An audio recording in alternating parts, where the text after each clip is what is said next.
Hi, Janice. Welcome to the Genetic Genius podcast. I'm so excited to have you as a guest today. I am so excited to be here as a guest today. Yay, welcome. And you're in Canada, right? I am. Yes. Wow, great. Well, it's so fun to be connecting with people all over the world. I know. I love that part of the pandemic, actually. I know. I've literally had experiences connecting with people in Europe and in Australia and obviously all over North America. It's great. Yeah, it's a really great bonus. I know, right? Yeah, we've had some. We have to look at the positives with it, right? Before we dive deep into discussion today, I'd love to just for you to tell your story for the audience to get to know you, a little bit about your background, your passions on the planet.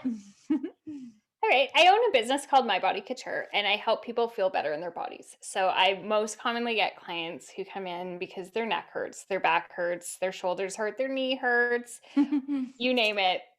Something hurts. And typically those clients have been to other practitioners. So they've been to an acupuncturist or a massage therapist or a chiropractor.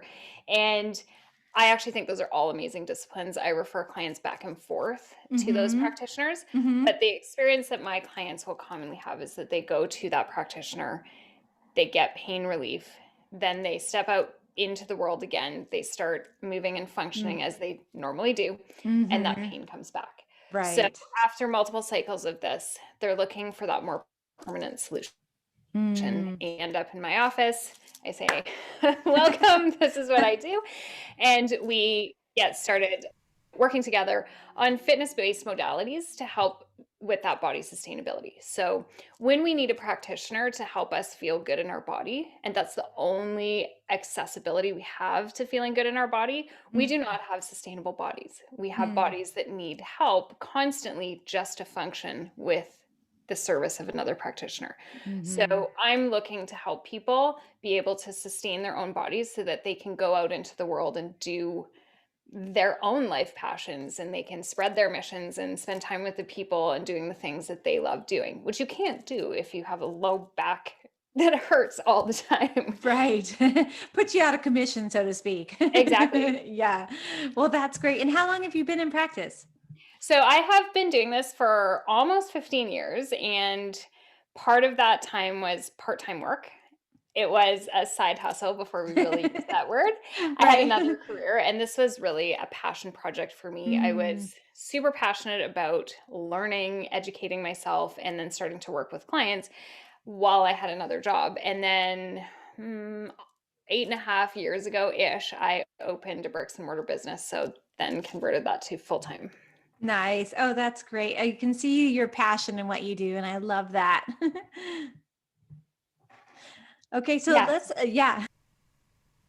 So let's dive into some of the things we're going to be talking about today, which is the body sustainability, which you just mentioned. We're going to dive deeper into that, and also the connection between physical and emotional pain, which is a big component of what you do. And I cannot wait to talk about that because that's such an amazing topic, how the emotional body and the physical body are connected, because a lot of people separate them into We compartments. do. We do.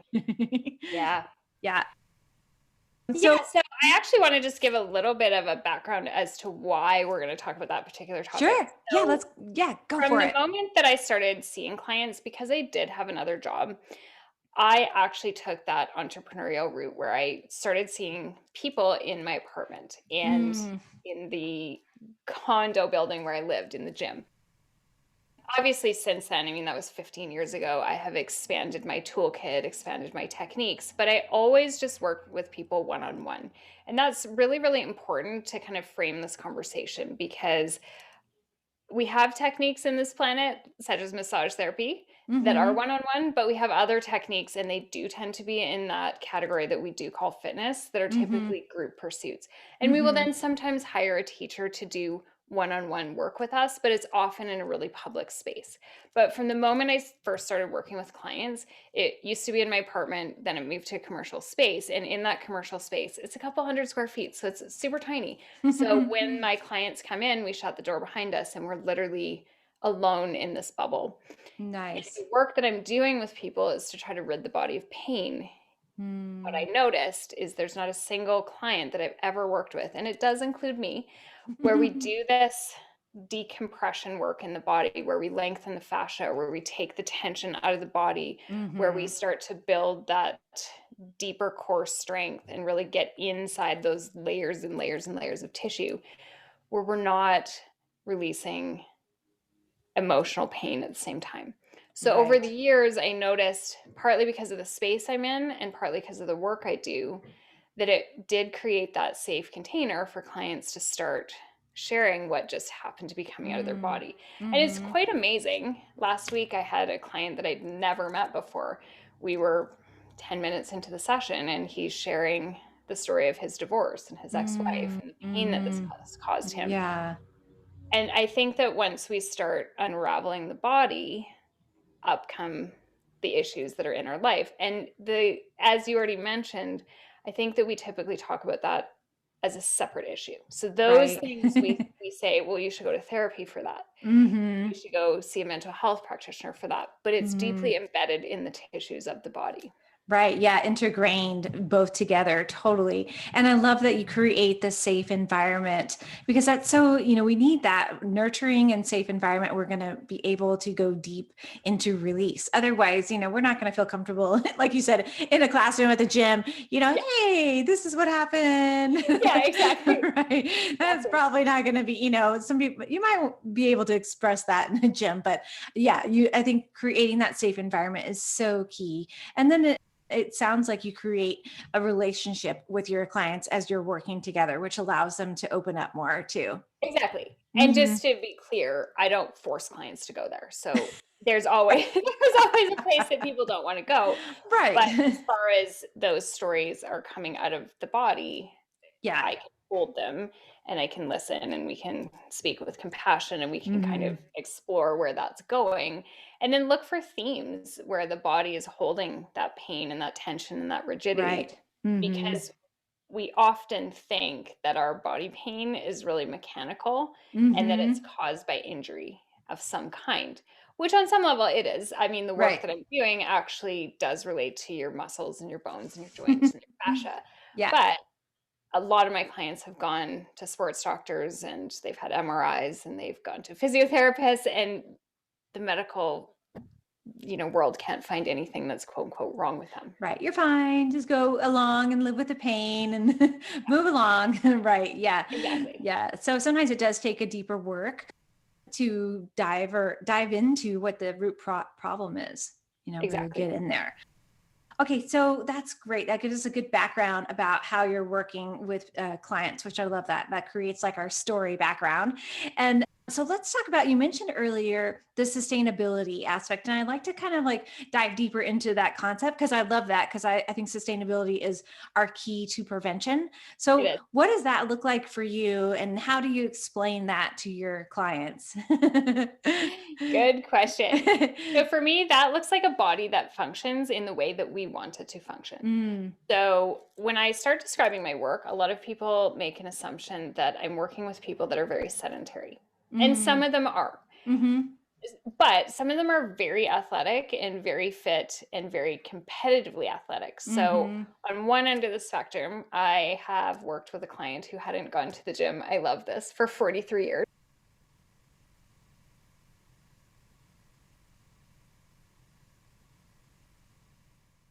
And I've had clients that are, in their 40s and 50s that can barely stand up off the floor, either due to that pain or just due to a sedentary lifestyle. Right. But on the other end of the spectrum, I've worked with teenagers who are competing in high level athletics.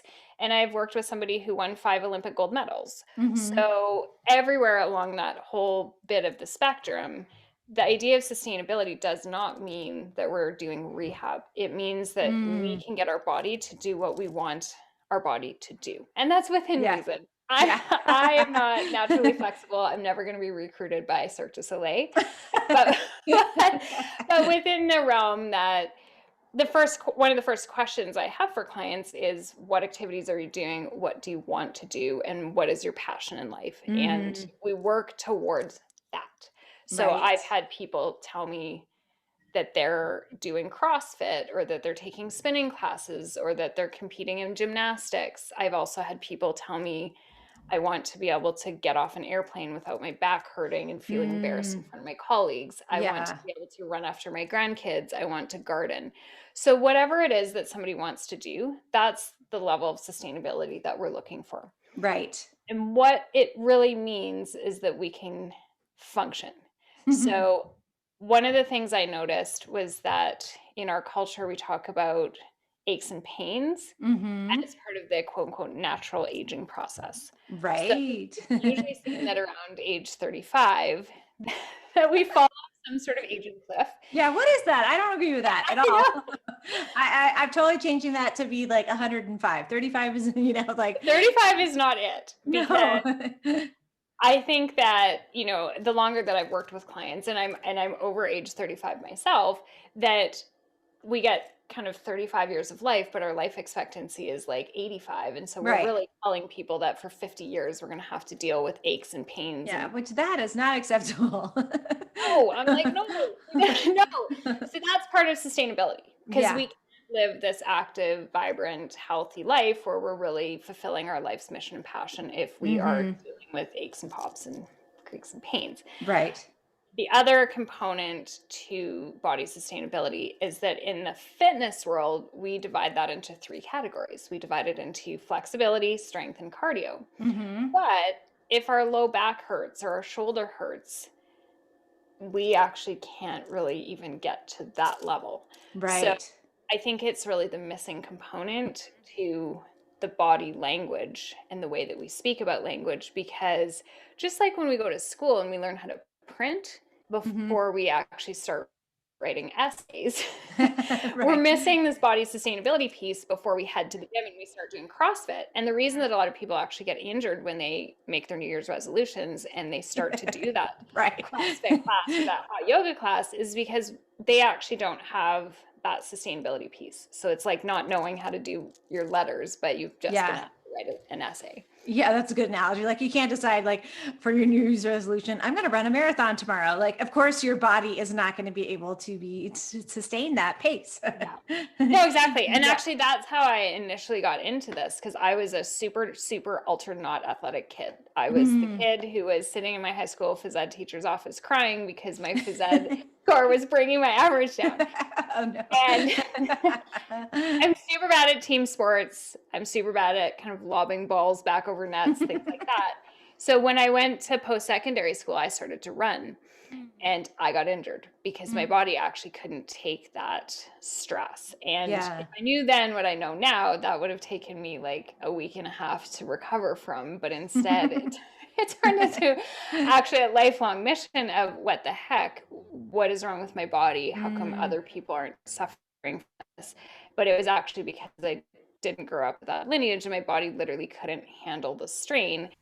There was some research that came out of the University of Calgary that runner's knee, which is what I had, is Mm-hmm. actually a structural issue up at the hip. Yeah. And so it was actually my glute and hamstring muscles that couldn't take that work that I was asking it to do. So I actually will often get an influx of people about 6 weeks after New Year's resolution Right. with people who are trying to do their cardio and trying to keep up Mm. with their classes, but it's hurting them. And Yeah. I'm like, I relate. I know. You're like, I got that one. I can Yeah, totally help. yeah, Yeah. Oh, that's great. That's a good background there. And it's really interesting when we have a specific expectation when it comes to exercise in our mind, right? It's yeah, like our right? mind can sometimes have a whole different image or vision or dream about what it wants to do. And sometimes our body is not ready for that, which it sounds like that's part of that sustainability. Yeah, Um, for sure. and then, so the other part of the sustainability that I want to ask about too is like, what's the sustainability for keeping up with that goal? So that, when I work with patients from that, nutrition or whatever aspect that is, it's like, okay, we want it to be sustainable lifelong. So do you work Yes. with clients in that way too? Yes, absolutely. That is actually to me the very epitome. Like if we were going to use one word to talk about Mm-hmm. what body sustainability really is, it is lifelong. Our life is Mm, a long time. We are right. going to go through ebbs and flows. We're going to go through moments where we've got more stress or less stress or more Right. desire to do athletic things or less. We're going to have, if you're female, you might have a pregnancy or two or three or more in there. Also, if you're female, you're going to have hormonal fluctuations of varying degrees. People of all ages are going to typically have a bit more energy and spunk in their 20s, maybe a little bit less in their 70s. But the idea is that we can actually tailor what we're doing towards lifelong. And we talk about this in other forms of the world. You know, we talk about lifelong education. You're right about nutrition. We kind of take that as a holistic whole life thing. But when it comes to fitness, we don't kind of have that same idea. So that's really my mission, is to get that lifelong piece to people so that they can actually move their body for their whole life, not just for 6 weeks after New Year's. Right. Yeah. Yeah. That's great. Cause that's, the movement is one of the biggest, foundations of our health. And especially now that we've all been moving into this more Zoom world and more sitting world. I have myself, I was sitting a lot when I was seeing patients, but I wasn't doing it for the amount that I am now, of course. And so I've been, I've been setting my alarm to just remind me, once an hour, like, okay, great, get up, move around, do stuff. Cause I get like in this like tunnel vision, like go. And so I know how important it is. So for me, I'm like, okay, I'm going to do everything I can to make that kind of like goal for the day. But have you seen a difference in your clients since COVID has hit with the changes in body dynamics and sustainability? 100%. So the first person I noticed it in was me. Right. Of course, we always notice it ourselves first. So, I mean, it was quite fascinating because in March of 2020, I didn't need to think about how much I was moving. At certain points in the past, prior to that, I had actually put on a Fitbit or a pedometer. And I mean, in my day-to-day movements, I get about 1,000 steps an hour when I'm working with clients. So I'm like, well, that's something I need to worry about. When the COVID restrictions sort of cloaked over North America, all of a sudden, I noticed that my body weight instantly jumped up. And I'm not a super big person, so it wasn't of clinical concern, but the pants were tight. And I'm like, what is going on? What's going on? I actually was teaching more classes than I was prior to COVID.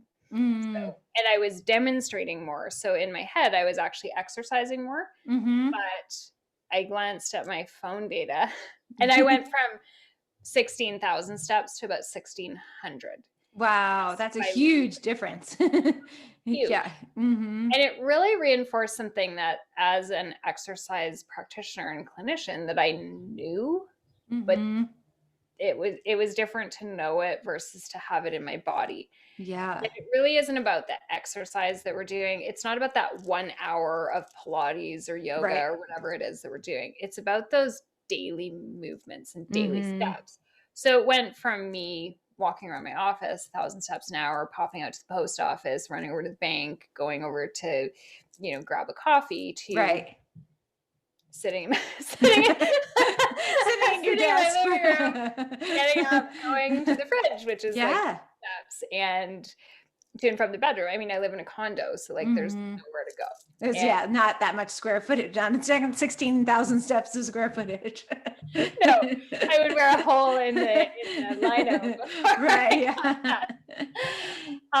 And so I had to actually dramatically change what I was doing in order to get those steps in. And honestly, it was a bit of a wake-up call in terms of, I went from moving around a lot to sitting at the computer a lot, because then all of a sudden all of my sessions were on Zoom, and that's sedentary. And so then to get that exercise in, I had to actually carve out extra time to go do it. And that's saying something that everyone else actually deals with all the time. Yeah.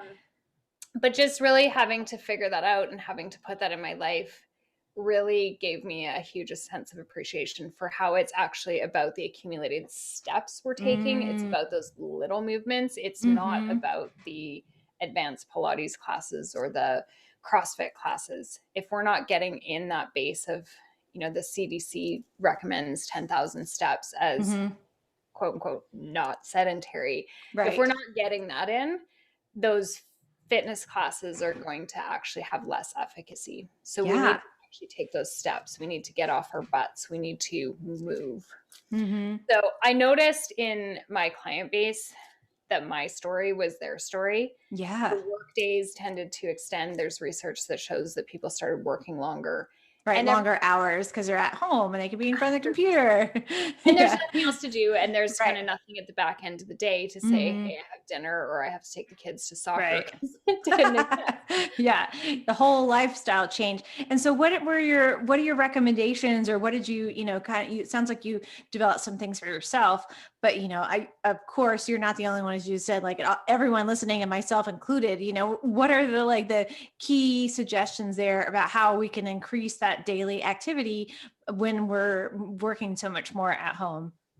Yeah. So the biggest thing that I actually did was start wearing my Fitbit. And Mm-hmm. normally I'm not a huge fan of tracking and measuring to that level because I think we Yeah, can just get that feeling in our body. right. But I think there are jurisdictions, and I live in one of them, where my office is still not fully functional and Mm-hmm. we're not still fully back. So people are Right. still living under restrictions in certain jurisdictions, which Mm-hmm. means that we're not able to really tap into that intuitive movement, especially after Yeah. doing this for a year.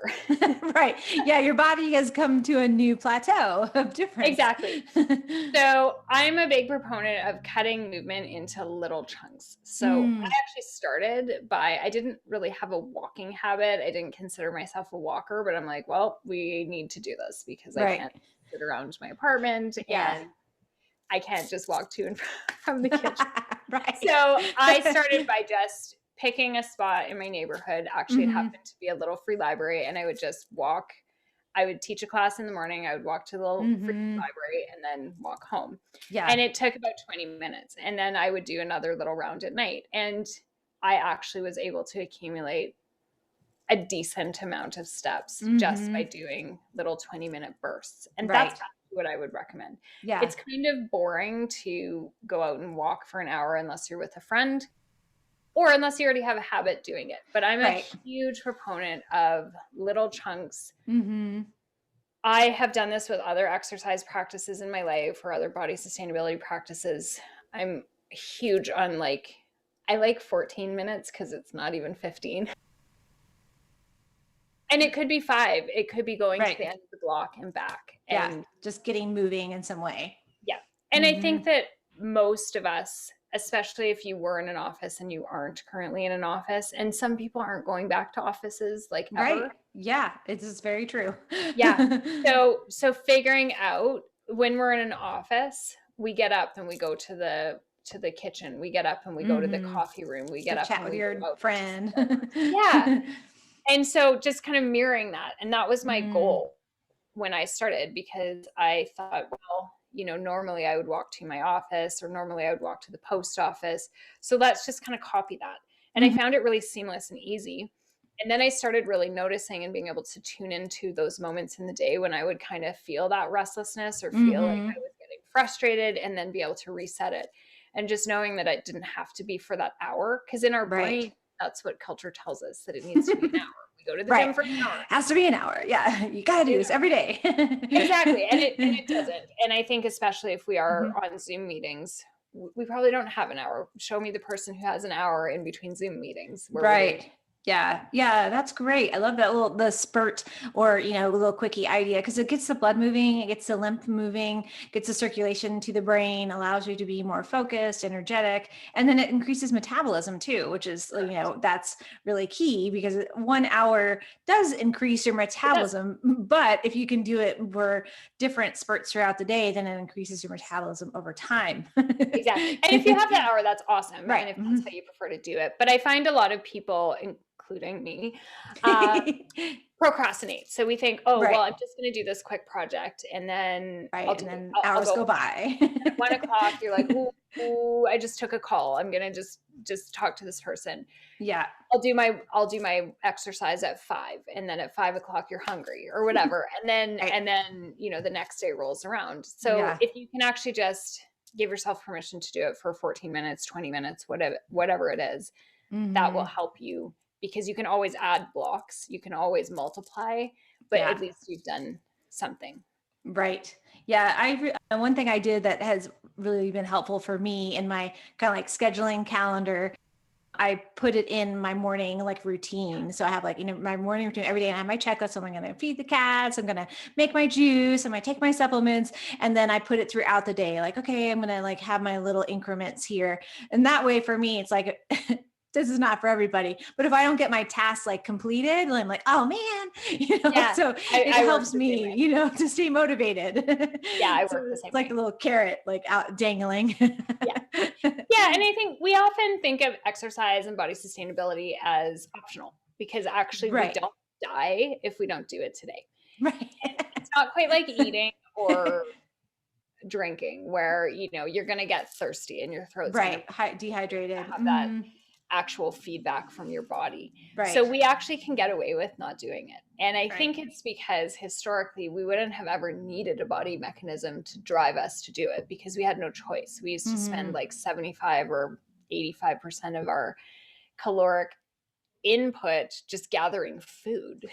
Right. Yeah. We don't have to do that as much. It doesn't take as much energy to go to the grocery store or have it No, delivered. there was no Amazon button to order the food. Right. And so unfortunately that was a bit of a genetic coding error because they didn't kind of foresee that whoever designed the human body didn't really foresee this That happening future aspect.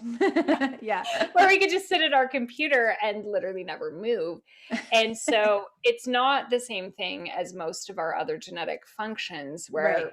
again, like you can't just not go to the bathroom. Right. It's Yeah. not No, a that's thing. not You're going to going work to out have too well. pain and you're going to actually feel uncomfortable. If you don't drink water, you're going to actually feel that in your body. But for whatever reason, again, I think because it just would have been an inbound obvious thing, we didn't have a human driver to need to exercise. And so at some point in 2020, I did some quick math and realized that, we have 24 hours in a day. We're sleeping for 8. That takes 16. If I'm not, and my clients are not getting our 10,000 steps, which is going to take an hour and a half-ish. Right. At the end of it, what are we doing for those 16 hours? So, let's pretend that we even do get those 10,000 steps. That takes us to 14 and a half hours where we're not moving our body. Right. Which is a lot. That's a lot. And there is no point in all of human history where we have actually had the luxury, and it really is a luxury, of being sedentary for 14 and a half hours a day. And we can even be generous and say, okay, we're washing some dishes or we're standing. Some people have standing desks for an hour and a half. Let's say you're washing dishes or you're just doing something where you're standing. That still is taking us to, 12 and a half 13, 12 hours where you are sedentary. And so I think that awareness is super key because I think that most of us do not tag ourselves. We do not think of ourselves as sedentary, especially if we're getting up and doing that hour at the gym. Right. And so I can't reinforce what you said enough, where you add it to your checklist, you make it part of your day, and you actually extract it from fitness. You actually don't say, this is for me to get fit, or this is for cardio strength and flexibility. It's literally human survival, the same way that eating, drinking, going to the bathroom, every other biological function is, because it's like crazy that we're sitting between 12 and 16 hours a day. Yeah, it is. It's not good for the system. Totally. Yeah. So that sounds great. Yeah. Having some kind of checklist or routine. And I like what you said too there about, not calling it necessarily even fitness, whatever, because some people can get, just movement is great. Cause movement is easy. Like even if you're just going to like dance for 15 minutes and just have some fun, I like to do that. I'll just like, okay, I'm just going to move around, put on some fun music, just, whatever it takes, or I'll use a rebounder or something to get some things moving. And I'm a huge proponent of that because I have a 10-year-old, and when I look at him, he's not, go to a playground. Kids are not strapping on the Fitbit and being like, okay, we got to get in the zone right now. We move for continuous minutes. They're running all the time anyway. Exactly. But what they're focused on is having fun, expressing themselves, being creative. and just getting in that movement. And somewhere along the pathhood of adulthood in our culture, we lose that. And so bringing Yeah. that back in, where we just say, I'm going to move the body, and we don't have to count anything, even though I just said to do math. Right. But that was another equation, so it's okay. Yeah, that's a different equation. But where we're not focused on choreography, we're not following a teacher, we're not necessarily counting anything, and we're not even counting that in the fitness bucket. That is just literally human biological maintenance. Yeah. Yeah. And it gets us out of our brain into our body, which is wonderful. Okay, super. That's great. We got lots of good tips there for really how to start moving again for 2021. Yeah. Because I think 2020 was a little sedentary for everybody. Write it off. Yeah. So let's shift our focus over to talk about the connection between physical and emotional pain, because I think this is a huge one. So how do you think that like emotional trauma or that emotional pain gets stuck in the physical body, in that cellular matrix, so to speak? Well, what I observe is that it ends up in our body as compression.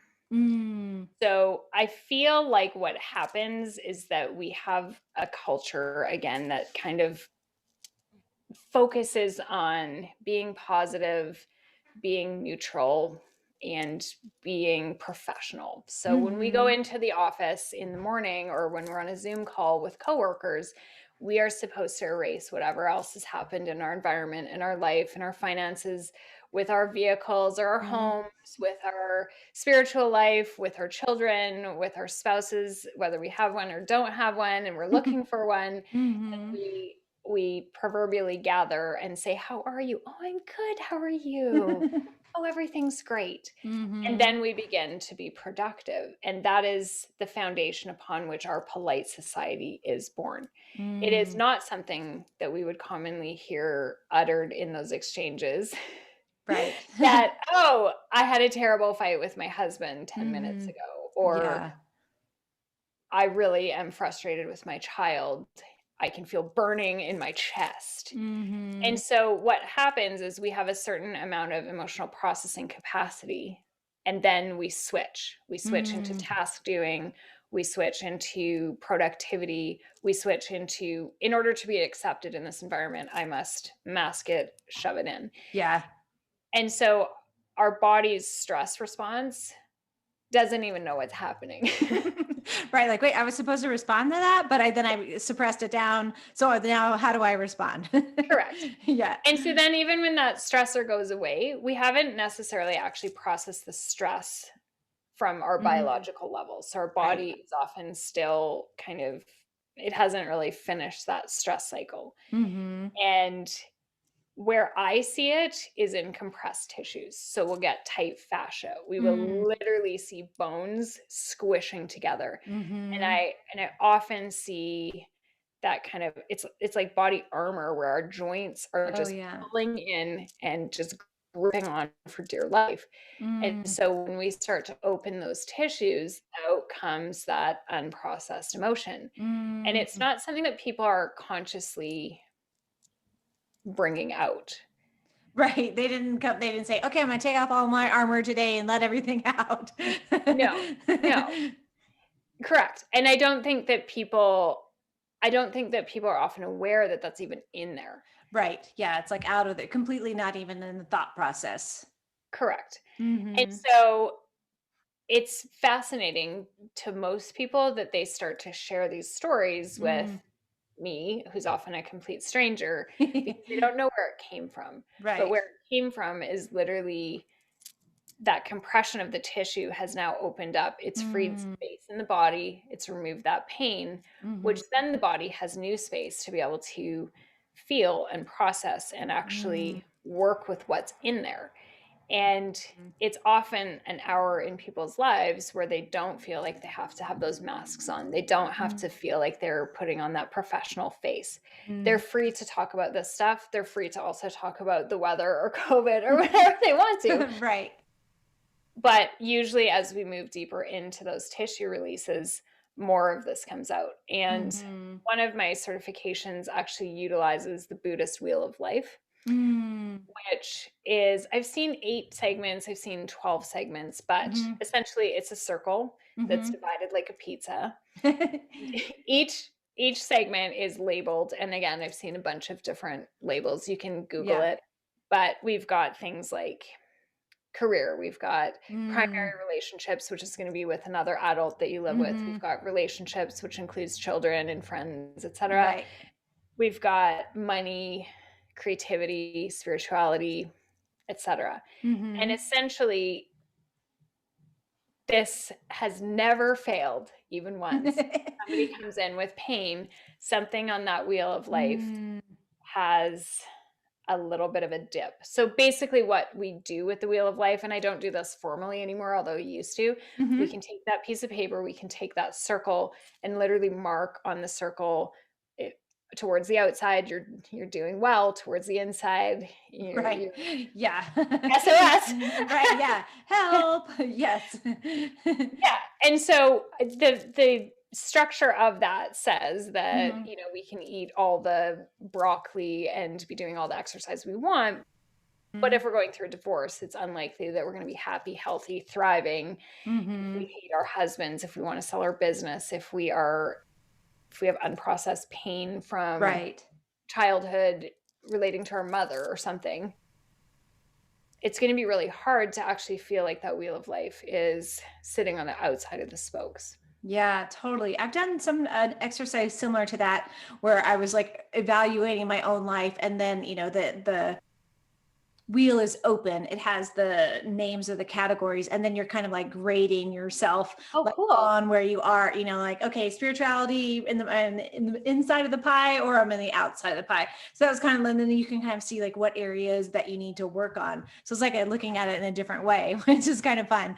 That is awesome. Yeah, I like that perspective because it totally shows how, what you were saying, how the body can hold specific things, and sometimes we do need that protection and that We sympathetic do. mode where we're like, we need to have that stress protection, which I think all of us have been over the past year, Yeah. had put a little barrier, and now we're really ready to like let loose. I was driving down the street and I saw somebody streaking.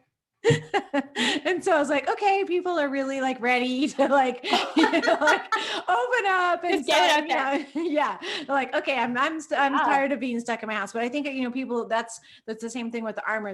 They're really tired of shedding it, and that compression, like you talked about, it's like now we're like really feeling it too in a different way, that physical way. But now it's like emotionally like, okay, like where is it really connecting?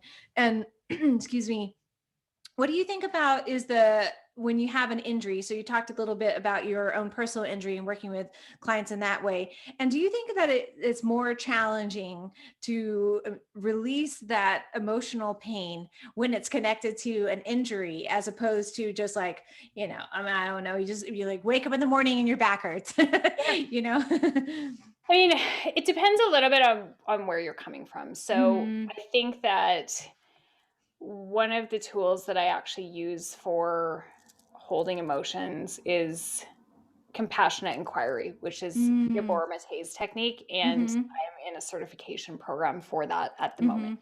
Hmm. Mm. That program really takes us into feeling our body. Mm. So, the only place and the only time that we are present fully in our lives is when we are experiencing the sensations of our body. Hmm. So, with clients, I've long talked about how the body is the container and the tool through which we experience everything else. So, we Right. might just think it's this aesthetic thing where we're trying to look hot and lose weight, but Right. at the end of it, this is where all of our senses are. This is Yeah. how we taste and we touch and we smell, and we are aesthetically attracted to taking in the sights of flowers and other people and Mhm. exciting things. And this is how we have, I've heard theories that there's up to 12 senses. So we Mhm. recognize a few in our culture, but Right. there's more. We Many have, more. Mhm. yeah, we have that gut feeling, etc. Mhm. But our experiences of the world all come through our body. And Mhm. yet we have very low body awareness typically. Mhm. Right. So we have body awareness, most of us, in the sense that if I have my arm out and I ask my body to move my arm up, I can tell that my arm just moved up. Mm-hmm. But when it comes really to describing sensations, Mm. does my shoulder feel compressed when I lift my arm? Do I Mm-hmm. feel length in my arm? Do I feel one of the things that I take clients through early, if I Mm-hmm. feel like they don't have great body awareness, is experiencing the difference between different kinds of flexibility. So we talk about that like it's one thing. We go to Right. yoga and that's flexibility. Yeah. But there is a difference between attraction, which is where your two bones are pulling apart, and we've got Mm-hmm. that stretching. Mm-hmm. A lot of people are familiar with traction when they hook their feet into one of those machines and hang upside Right. down, and the spinal That kind traction. of traction, right? Yeah. So that is one kind of sensation. We also Mm-hmm. have rotation. So if we Mm-hmm. lay down on the ground, cross the legs over, take the legs to the floor, we're going to feel a rotation in the low back. Right. That's a different sensation, but they're both flexibility. Mm-hmm. We have compression. So if we lay on the ground and we come into what's essentially a yoga cobra, Right. that's where the vertebrae are moving together. And so Mm-hmm. although we don't think of that as flexibility, we can't just pull things apart and call that flexibility. They have to come Right. back together. Yes, exactly. Yeah, we want them to come back together. We want them to come back together. Yeah. So actually moving clients through verbal instructions, having people feel their bones, feel the difference between those, put words to that experience. What does that feel like to you? Please tell me. Right. That actually helps us, believe it or not, move into our emotional body, because our emotions are all felt in the body. And we actually know this intuitively because we have words for this in our English language. When something's irritating us, we call it a pain in the ass. Right, totally. We We get know how to butterflies in our express stomach. it. Yeah, totally. And so we actually have some linguistics that tell us that we experience emotions in our body, but many of us try to blunt that off, and we experience those emotions in our head. Right. So compassionate inquiry is pulling it back to the body. Where do you feel that in your body? So we'll feel that shame burning in our chest. We'll feel Right. throat tightening. We'll feel different areas of the body holding those emotions. And that's where we really get into the magic, because our emotions are all actually felt in our body. Yeah. And then that information goes up to our brain, and then we start rationalizing and Right. asking friends, posting on Facebook, and Right. Yes, it depends on how long it takes us to do the processing, right? From the emotional body to the physical body to the brain, all that part. That's right. But we need that underlying body awareness. Exactly. Which sometimes clients will ask me, like, where did my body awareness go? And your body awareness went to sitting at a desk for 16 hours. Vacation. So that should be something, quite honestly, biologically, that should cause you pain. But when you do it over and over again, just like lifting weights, or honestly, actually, even like being pregnant, if you were to actually, if I was to take my body right now and in 4 seconds become 9 months pregnant, that would hurt. Right. Yeah, that would not be good. No. So our body actually adapts to whatever conditions are regular for it, whatever conditions it's used to and whatever it's normalized to. And so we actually lose the capacity to feel certain things, which actually should have a sensation. Like, it shouldn't actually be biologically comfortable to sit for 16 hours a day. But when we do that, okay. I mean, humans became the dominant species because we could adapt to literally anything and stay alive, which was a great thing back in the day. But we will lose muscle function, and we will actually lose that proprioception and that ability to connect our brain to the sensations there. So that was a really long answer to when we have pain. Typically that area of the body it's hypersensitive on some levels, but it's also blunted on other levels. And a lot of clients that I see, I find this fascinating actually. They will report to me, I feel pain on my left side, but when we start to work together, it's actually the right side that's dysfunctional. Yeah. And so often where we're feeling the pain, this one's hard for clients to wrap their heads around. Where we feel the pain isn't necessarily the source of the pain. Yeah. It's so true. And it's true for the emotional aspect too, right? 100%. Yeah. 100%. Yeah, that's great. Yeah, that's so key. And it's really true. It's our body has a lot of referral areas where it will hold in a specific way to allow us to still function.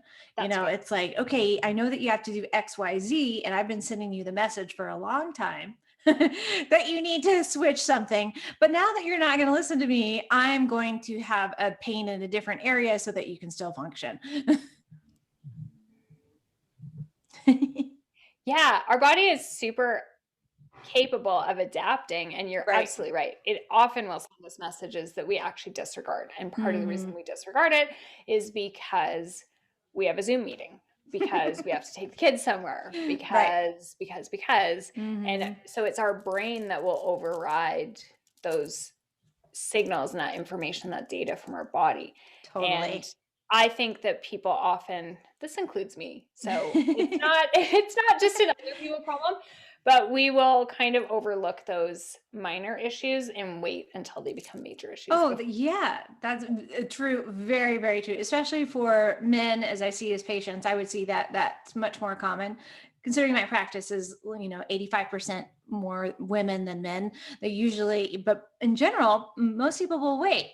And that's like my passion for alternative medicine is to really saying like, hey, we have a real good listening skill here to our body for prevention. And that's like you were saying earlier, how we can live to have the same body, the same function, the same health when we're 85 is because we've been listening that whole time. Yeah.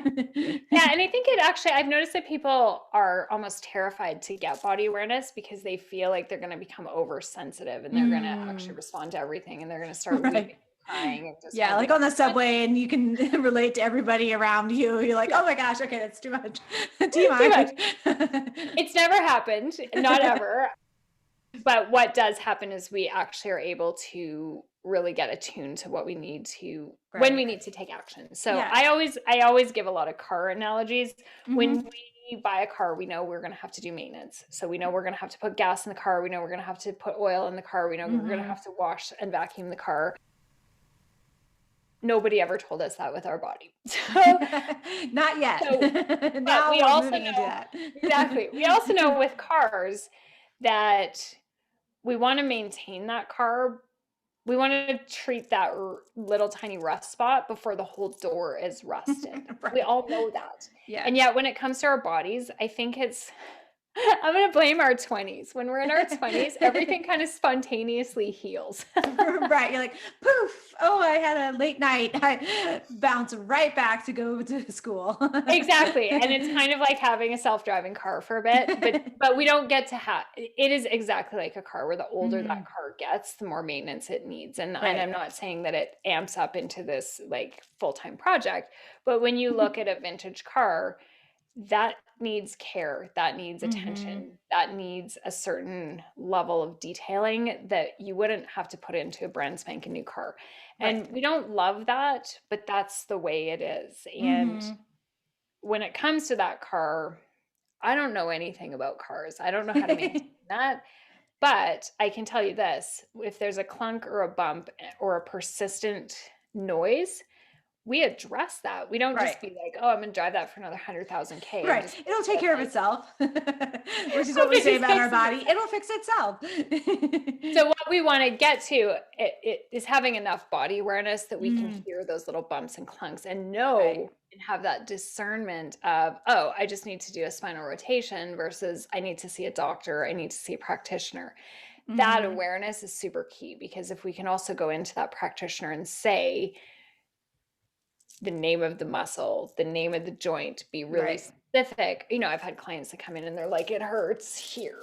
Yeah. Like, Right. this huge area where I'm like, I'm not sure if you're actually pointing to your back or your spine or something kind of An below organ. Right. your Yeah. pelvic bone or above it. And often they don't know either. And Right. we can sort that stuff out, but it just isn't the place that we really want to be starting from. We want to Hmm. have that information where we know basic diagnostics on our own body where we can Mm. actually say, okay, it's time to call in a practitioner. it's in this specific area so that the mechanic doesn't have to look all over the car. Right. To do a complete overhaul, Yeah. right? Yeah. Totally. And Yeah. to know what we can do ourselves. So, Right. Yeah, exactly. like, Because there's self-care is key. absolutely. So when the gas light on my dash goes off, I know what to do because I've seen Mhm. that before. I don't Right. need to call someone. I don't need to take it into my house. SOS.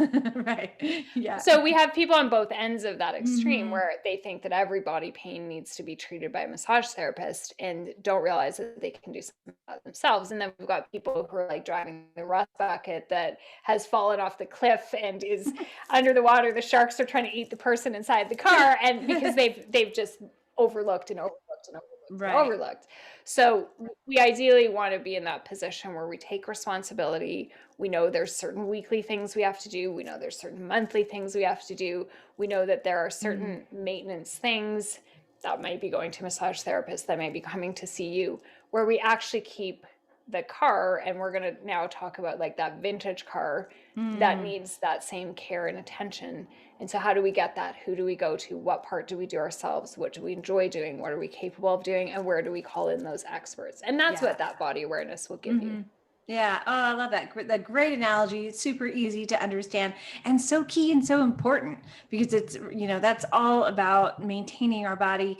And I talk to patients about seasonal detoxification or different things, but I really like that prevention key piece that you brought in about, schedule it in. It's the same thing we were talking about early about penciling in your movement. It's the same thing. You're like, okay, I'm going to put this into my schedule because it's so important for my body maintenance to have the best body moving forward. Yeah. Can you imagine if every practitioner in North America suddenly started dealing with people that were doing preventative work as opposed to That's the health of the future. That's it. We're moving in that direction because we get the acute care model is working, right? If you need to go to ER, et cetera. But the chronic care model is in the toilet. And so we have to have a different way to move forward. And I think that's a huge awareness piece that's really shifting.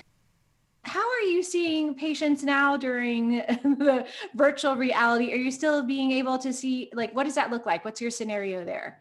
So at this moment, the day that we're recording this, I still have governmental restrictions on my bricks and mortar, which at this exact moment say that I need to be 3 meters apart from my clients. And as I've already mentioned, my space is super tiny. I actually don't have a room that offers the capacity with my equipment to be 3 meters apart. So until that changes, I'm all Zoom. How does that work? Like, It's great. Yeah. So you do the same, like, just break it down. So say I'm seeing you for a visit.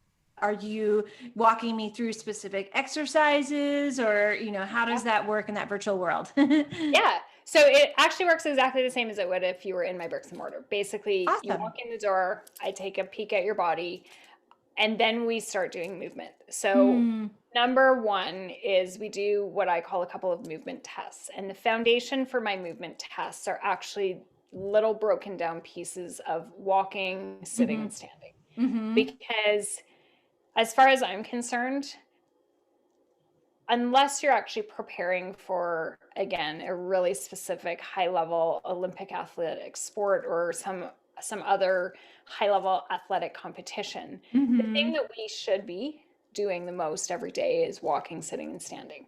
Right. And so outside of going to the gym, if we're getting 10,000 steps, those 10,000 steps should be happening with proper mechanics. The glutes should be firing, your adductors, which are your thighs, should be firing.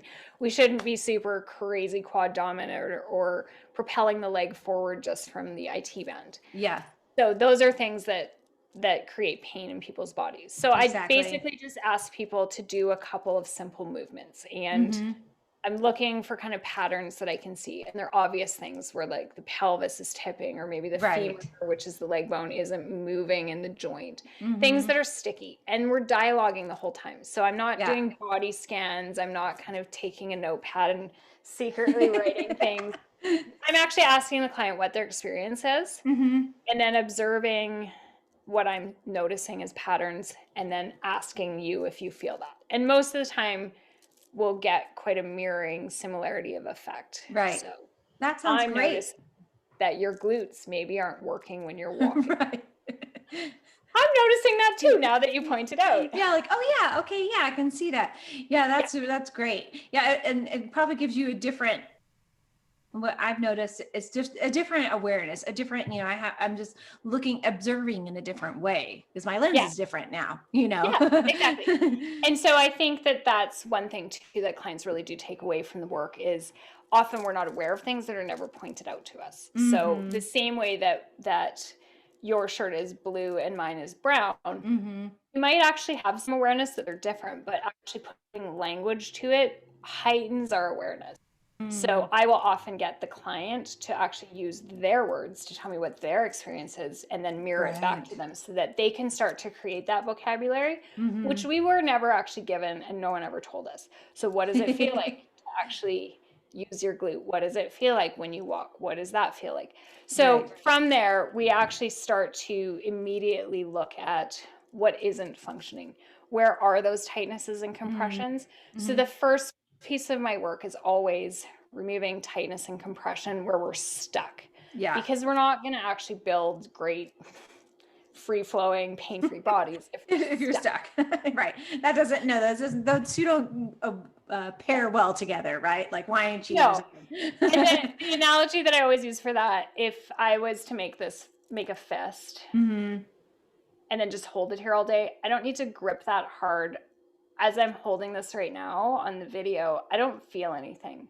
But if I didn't let that go for 12 hours, I wouldn't feel super comfortable. Right. I think people might notice. For 10 years, that's going to kind of hurt when I go to try to move it. Right. So we want to actually start to pull out that sort of compression where, the space in our joints closes up because we have emotions, because we've got stress, because we've got the forces of gravity.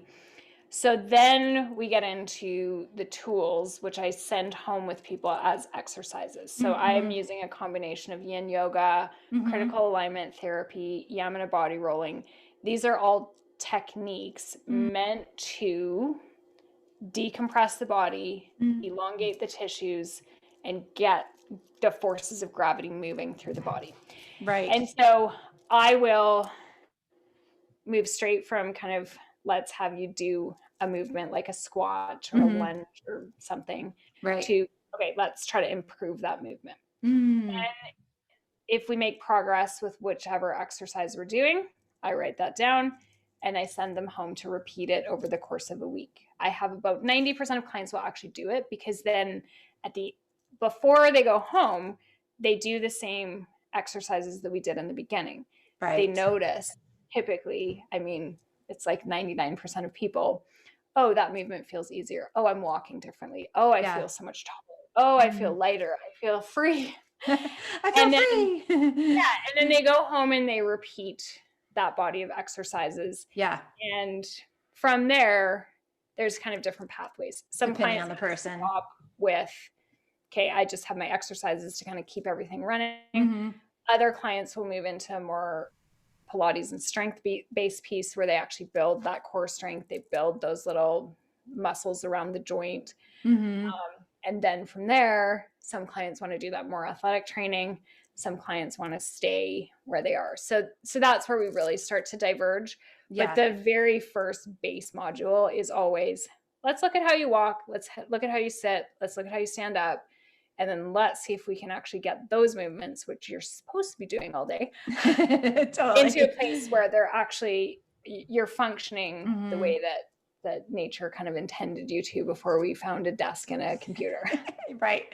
Well, that's great. I'm so glad you've been able to make that transition. It sounds like it was easy for you and that your clients are still getting amazing results. And so how can our listeners, find you online and make an appointment to see you to help move their body into one of sustainability? The portal for everything to find me is my website, which is mybodicouture.com. That's words, my, M-Y, body, B-O-D-Y, couture, C-O-U-T-U-R-E. That's at the .com. You can also bypass that or get to Instagram or Facebook from my website. So those are, Instagram and Facebook are the two platforms where I'm most frequently found, most communicative, but you can follow me on either platform. And you can also send me a message. Great. Oh, that's so easy. I love that. And I'll put all that in the show notes so everybody will be able to find you super easy. Well, great. One last question for you today as we wrap things up. If you had an unlimited budget right now, what would you do to make the biggest impact on the planet? Make the biggest impact. I would have my body of work professionally filmed and available for people. Actually, if it was an unlimited budget and I didn't need to profit from it, I would just make it free for everybody. Yeah. Oh, that's great. I love that. I think everything should be free. Yeah, exactly. So, Yeah. I mean, we're dreaming here, but yes, Right. I would get my content really created in a way that was top of the art, state of the art technology to share, because we have these amazing sharing digital platforms now. Yeah. Oh, yeah. That's great. I love that. And you have a YouTube channel too, right? And do you have exercises and things on the YouTube channel? No. I don't. Okay. Actually, the content that I give away for free is all content like this, where we talk about the Oh, nice. philosophy of the work. Right. Do not actually give away the exercises and the tools for free. And the reason that I don't is because the work that I do is private. And the private element means that we're customizing it. So it's not private, isn't a secret. Right. It's individualized. We cannot take a body of work that is actually meant to be specific for your body and your needs and throw it on the internet and hope to get results. Right. So every time I talk to classes, I have students that say, well, I don't feel anything in this exercise. And then I watch their body do it. And I say to them, if this wasn't a group class, I would not recommend this exercise for you. But here we are. So yeah. Right. So there you go. So the work that I do really is dedicated towards being ultra bang for your buck. I'm super type A. I'm a lone parent. I do not believe in wasting time or money. And so I'm really all about optimizing programming and optimizing exercises and getting people the results, but it's for their body in the same way that the doctor isn't writing mass prescriptions and tossing them on the internet. Hopefully not. So my YouTube channel is videos and interviews as opposed to exercises, because exercises are custom designed. Right.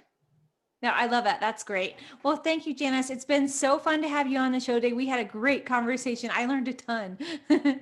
That's awesome. Thank you for having me. Yeah, you're welcome.